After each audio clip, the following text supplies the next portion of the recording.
I guess Lisa doesn't need a corner office. She's already invisible, Vince snorted, not even looking in my direction.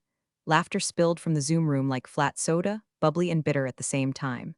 I sat there with my camera on, fake smiling while clutching my coffee like it was the only thing tethering me to the earth.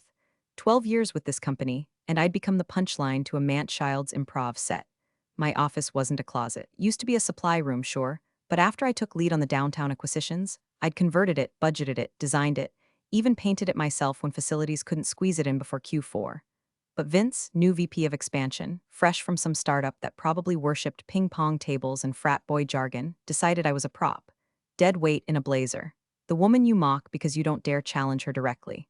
But here's the thing. Quiet doesn't mean weak, and buried doesn't mean gone. Hell, even fossils have teeth. Before we go further, quick thing, if this already sounds like the kind of office circus you've survived or are stuck in, hit the like button. Seriously, and maybe subscribe too, because 90% of y'all listen without doing either. It helps more than you know, and it tells my team to keep dropping stories like this. All right, back to Vince and his dumb smirk. He made the joke again a few minutes later, different flavor, same insult. We really should get Lisa an upgrade, he said while screen sharing my slide deck with his edits, but maybe she likes her cave. I watched one of the interns wince. Another tried to laugh and choked on their Red Bull. My name wasn't even in the footnotes anymore. Vince had done what men like him always do, show up late to the build, insult the scaffolding, then staple their name to the blueprint. He strutted around like he'd architected Slate Bridges' $80M leasing portfolio, as if he hadn't been brought in 6 months ago after the hard parts were done. After the negotiations during COVID, after the tenant protections I'd baked into the lease renewals, after the board finally greenlit our expansion based on my projected returns. He had no idea where the power lines were buried. I didn't say anything on that call, just sipped. Just watched, but something deep in me clicked like a safe unlocking. I started pulling files that night, quietly, carefully.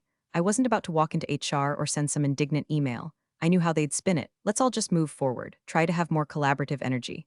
No, thank you, I wanted something permanent, structural.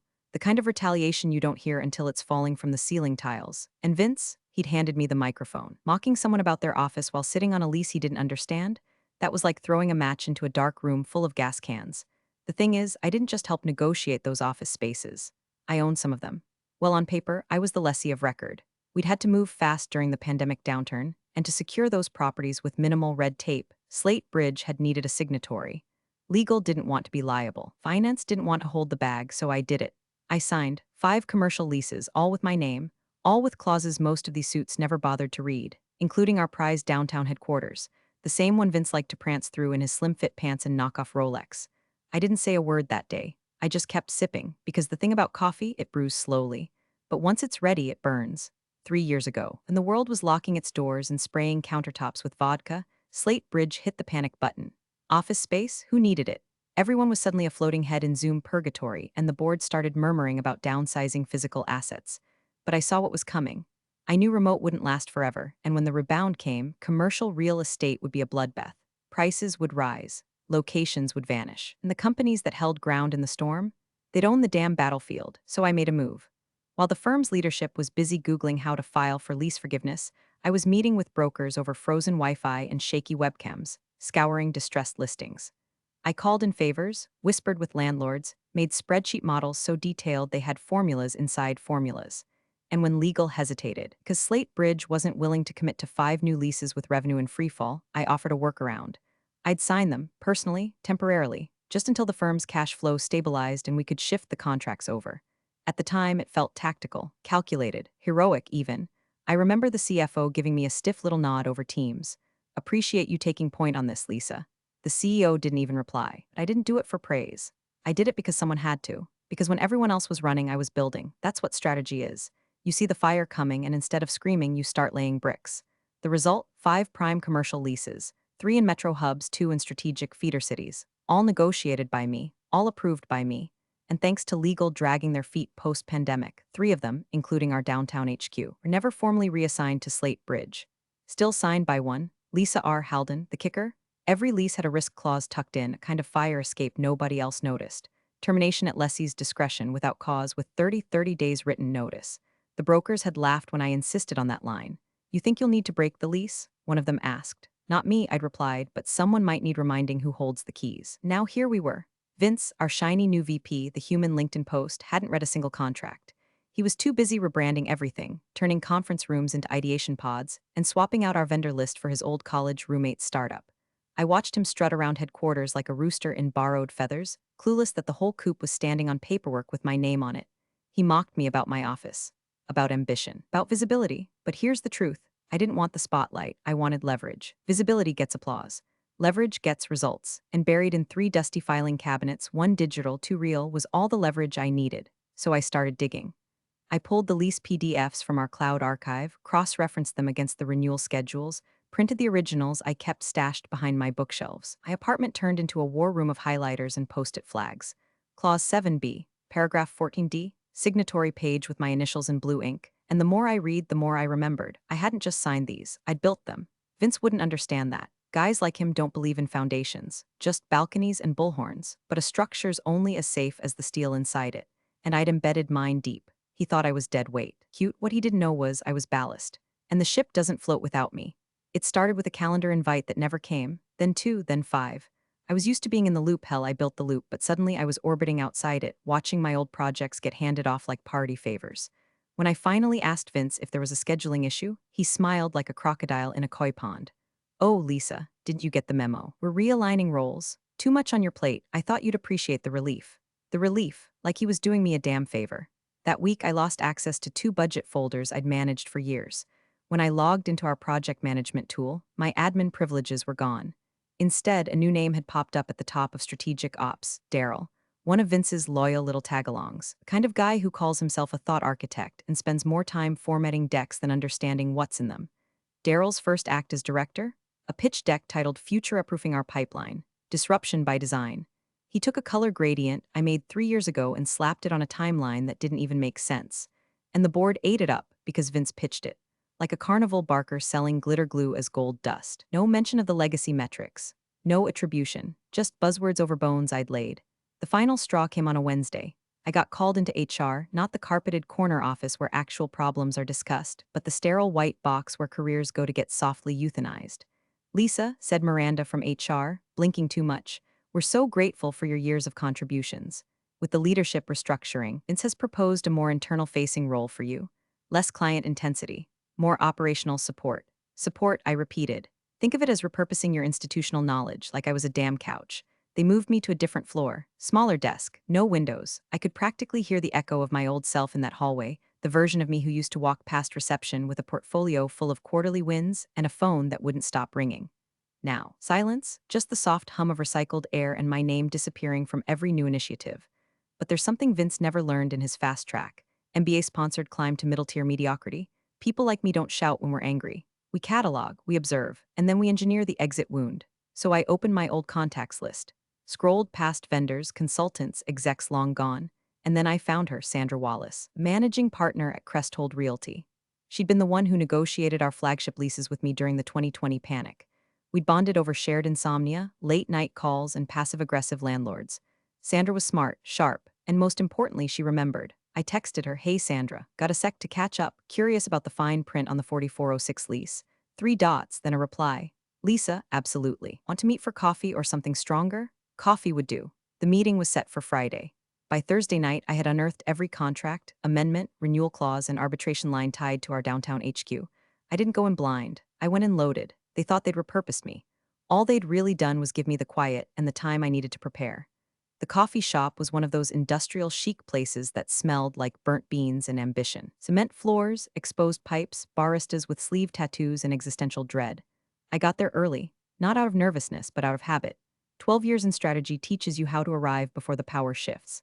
Sandra swept in 10 minutes late wearing a trench coat that probably cost more than my entire week of groceries, eyes sharp and smile half-loaded. Lisa R. Halden, she said, sliding into the seat across from me. Still saving companies from themselves. I gave a small laugh, trying not to get run over by the ones I already saved. She raised an eyebrow, then flagged the waiter. 2 espressos, hers with oat milk, mine with consequences. Once we got the pleasantries out of the way, who left where, who got promoted, who got indicted, we got down to it.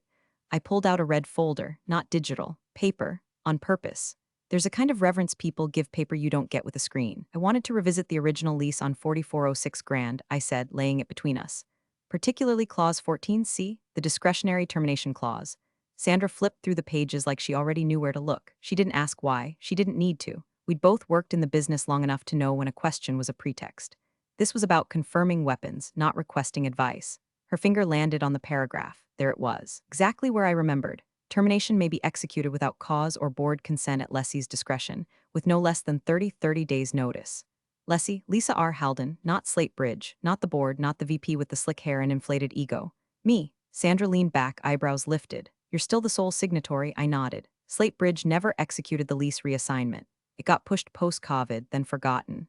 Well, she said, sipping her espresso, that's a hell of a knife to keep in the drawer. I didn't keep it, I said. They just forgot I had it. We sat in silence for a beat. Outside, people passed by the windows, consultants, interns, a man yelling at his AirPods.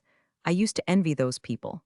The ones who moved through life without having to build armor just to exist in a meeting. The ones who didn't have to smile through insults or be team players while their work was carved up and rebranded like supermarket rotisserie chicken. But today, I felt none of that. No envy, no rage, just a sharp, focused clarity. They moved me into a corner, I said quietly. Not a corner office, just a corner. Told me I'd be more efficient in a non-client-facing role. Sandra didn't laugh, she just nodded. So what are you thinking? I stared at the lease page a second longer, then closed the folder slowly. I'm thinking of reminding them who picked the damn building. Sandra's smile was subtle, almost surgical. Well then, let me know if you'd like us to prepare the formal withdrawal paperwork. Discretionary, after all. No rush, I said, standing. But soon, and as I walked out of that shop, coat slung over one arm, folder tucked under the other, I didn't feel like someone plotting revenge. I felt like someone finally returning the serve. Not with fireworks, not with fanfare, with a paragraph and a signature. Because sometimes the most dangerous sound in a power struggle is a pen clicking open. The invite landed in my inbox Thursday night. Subject line, quarterly vision, reset mandatory attendance. That's Vince speak for clear your schedule so I can hear myself talk.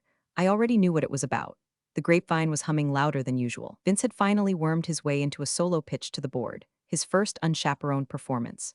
Rumor was he'd be unveiling his Vanguard rebranding initiative. That's what he called it, Vanguard, as if any of these clowns had seen the front line of anything other than a kombucha tasting at the Chamber of Commerce.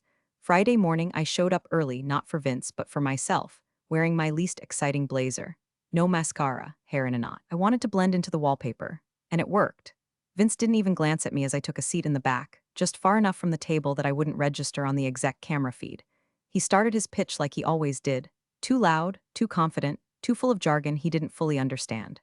I watched the board members nod politely as he introduced a 6-phase rollout strategy, each phase with some ridiculous name like Ignite, Amplify, or Transcend. You'd think we were launching a boy band, not managing commercial real estate assets. Then came the slides. The colors were familiar, the structure too, and that's when it hit me he was using my old presentation deck. The one I built in 2021 when we locked in the secondary leases and expanded our footprint across 3 markets. He'd stripped out the nuance, butchered the data, and slapped his name on it like a child trying to pass off a forged permission slip. Slide 7 was the killer. A map of regional growth zones I'd spent 2 months modeling with a data team he didn't even know existed. He'd relabeled them Vince's expansion corridors. The man was standing on a mountain he didn't climb and declaring himself king of elevation. I said nothing. Just sipped my coffee, the same way I had the day of the corner office joke. But this time the taste was different. No bitterness, just the final sip before the cup goes empty. The board, to their credit, didn't seem blown away. There were a few polite questions. One executive, Sandra's ex-husband, if you can believe it, raised a brow at the revenue assumptions but let it slide.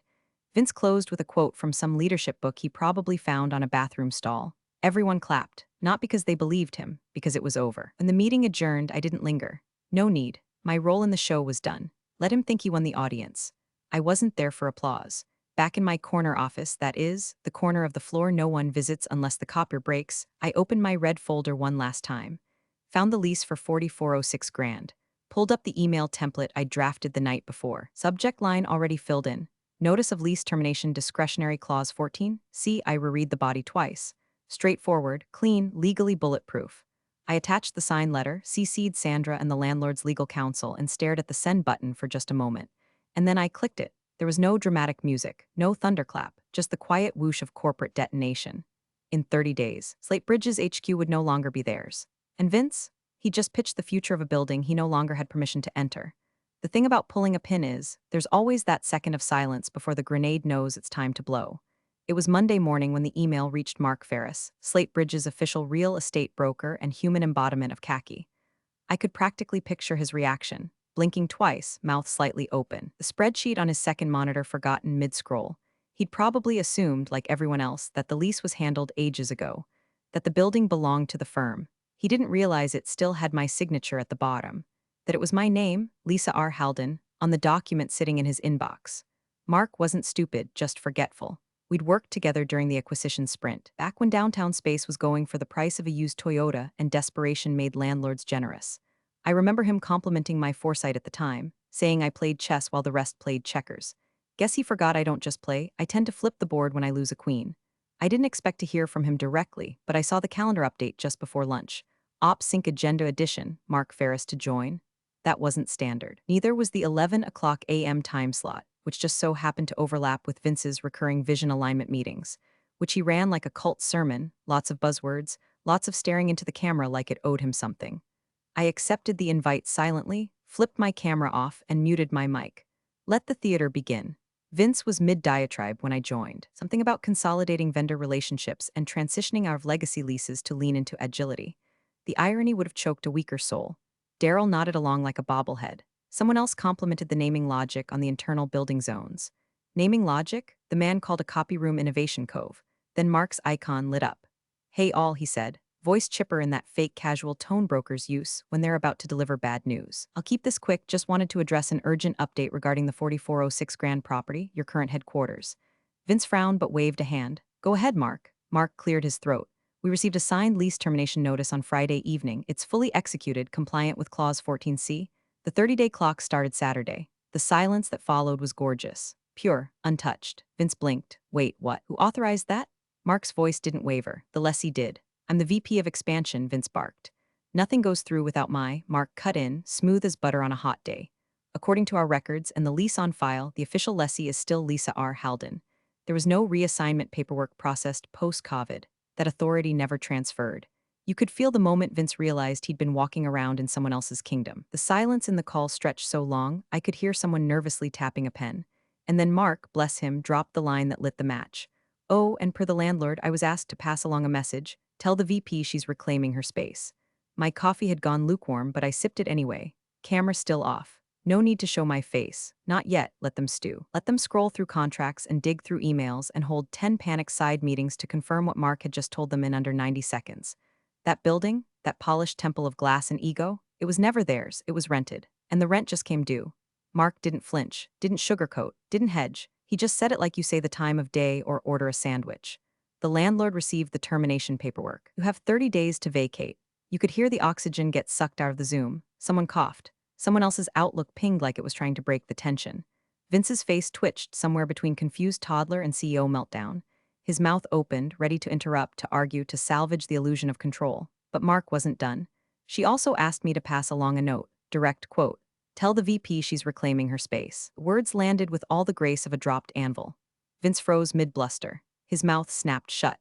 Eyes scanned the screen, desperate for an ally, for some executive to jump in and demand context or call it a prank or question the broker's credibility.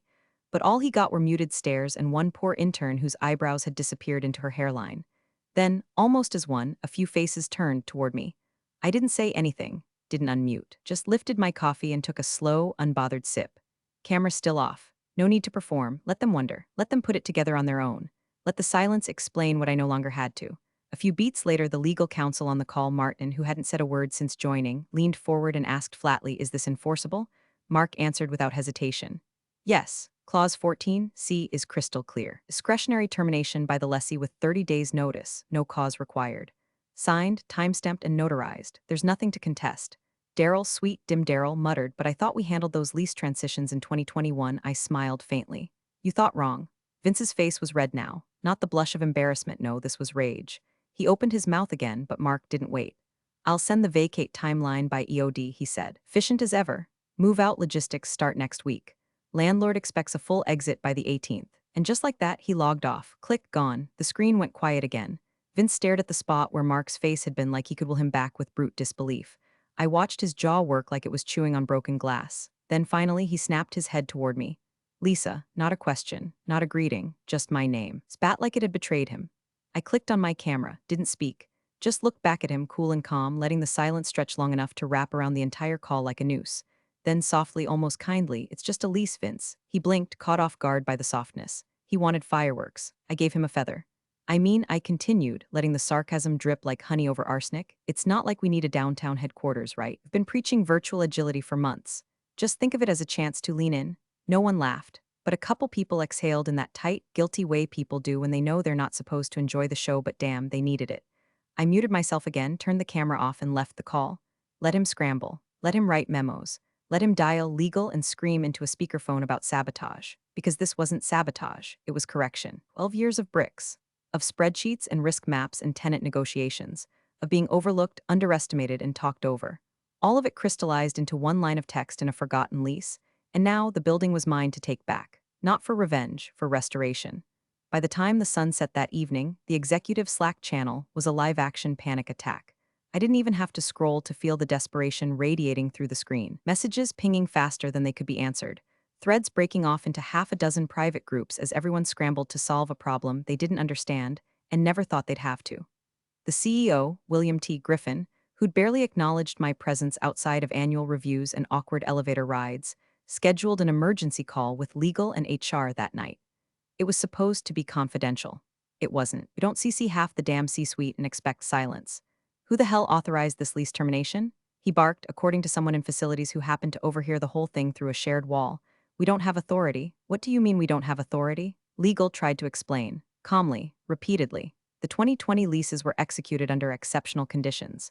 Emergency authorizations, short-staffed compliance, and most crucially, signed by the one person willing to step up when everyone else was hiding under desks or Zoom filtering their breakdowns.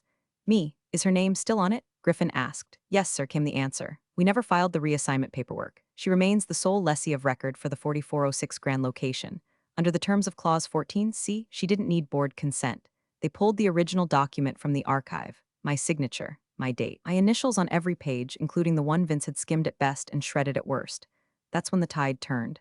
Vince, who'd apparently stormed into the CEO's office mid-call, tried to play it off like some Machiavellian ambush. "This is sabotage," he claimed. "She's weaponizing paperwork to retaliate. This has to be a violation of internal policy." But legal didn't bite. Neither did HR. Instead, they opened a side investigation, quiet but efficient. Turns out they'd received 3 formal complaints about Vince's behavior over the past 6 weeks. 2 anonymous. One from a junior strategist he'd berated in front of a client for not vibing with the new direction. She documented everything: dates, emails, even a recorded Teams call. Within hours, Vince's calendar was scrubbed clean. Access to shared drives, revoked. Executive assistant, reassigned. HR had him scheduled for behavioral review that Thursday. That's code for "we're building a case and you won't see it coming." And me? I wasn't on any calls, didn't send a single email, didn't even break my lunch routine. Turkey wrap, 1 dill pickle, and a seltzer I opened with the calm of a woman watching dominoes fall, one by one, along a path she drew 3 years ago. People stopped by my desk throughout the day, quietly, casually, some pretending they needed printer paper just to get a look at me. A few smiled. One whispered, "Was that you?" I didn't answer, just looked at them like I didn't know what they meant. But by that evening it was clear the unraveling had begun. And the best part, I didn't lift a finger. I didn't leak a memo or crash a meeting or write a scorched earth email with bullet points and demands. All I did was follow the rules they ignored, execute the authority they gave me, and let the silence do what shouting never could. I didn't make Vince fall. I just stopped holding the net. The building felt quieter than usual, like it knew something sacred had shifted. Or maybe it was just emptier. Half the execs were suddenly working remotely, and the others kept their doors shut tighter than a confession booth. I took the stairs, not out of nostalgia, but because I didn't feel like sharing an elevator with whatever ghosts still lingered in HR's glass-walled aquarium. I wasn't supposed to be there, not officially. My role had become so internal-facing that no one even tracked my movements anymore, which was fitting, really, because I hadn't come for them. I came for me. 3rd floor. The scent of cheap coffee and stress lingered in the carpet. My heels clicked softly as I passed the corner office. His old domain. Vince's nameplate was gone, ripped off in a hurry. The door was ajar. Inside, boxes lined the wall, half filled with the remains of his performance, a stack of empty branded notebooks, a faux marble award for operational excellence, and a crumpled whiteboard sketch of some buzzword flowchart he never finished. I paused at the threshold, took in the view. Big windows, expensive chair, a monitor bigger than my first apartment's TV. But I didn't go in. I walked past it, down the corridor with the crooked ceiling tile and the buzzing light they never fixed. Toward the corner, not the coveted corner, just a corner. The space they assigned me back when I was too junior to protest, too hungry to care. And there it was, my old office, smaller, dimmer, a little dusty from disuse. but it felt familiar in the way a worn sweatshirt does, threadbare, comfortable, honest. I stepped inside. My desk was still there, different computer. Same scratches in the laminate from where I used to tap my pen during 14-hour strategy sessions. I ran my hand across the window frame. They'd replaced the blinds, but not the squeaky hinge on the top drawer. Some things, it seemed, didn't warrant an upgrade. And yet, this room had seen more of my real work than any other space in that building. It had absorbed my late nights, my early mornings, my triumphs, my breakdowns. Didn't care about power plays or rebrands or who had the biggest office. It just held what I gave it. My phone buzzed in my pocket. Unknown number. Lisa Halden, I answered. Miss Halden, this is Rachel from Cresthold Realty. Just confirming we've finalized the paperwork for the Midtown property. Your keycards will be delivered by Friday. We're excited to have you. I smiled. Thank you, Rachel. I'm excited too. Midtown, 12 floors up. Exposed brick. Windows that open. A clean slate. A new firm. Mine. I hung up and stood there for a moment longer, letting it all settle. Letting the echoes of the past fade under the weight of what I'd reclaimed, not with noise, not with fire, but with quiet, deliberate precision. They thought power was about who stood at the front of the room. But real power is knowing when to walk away, and knowing exactly what to take with you when you do. As I stepped out of that office, my old office, I didn't look back. There was nothing left to prove. They finally saw it now. The name that had been on the door the entire time was mine. You're the real MVPs of the office jungle. Thanks for watching. Smash that subscribe button, or the coffee pot might just forget your next brew.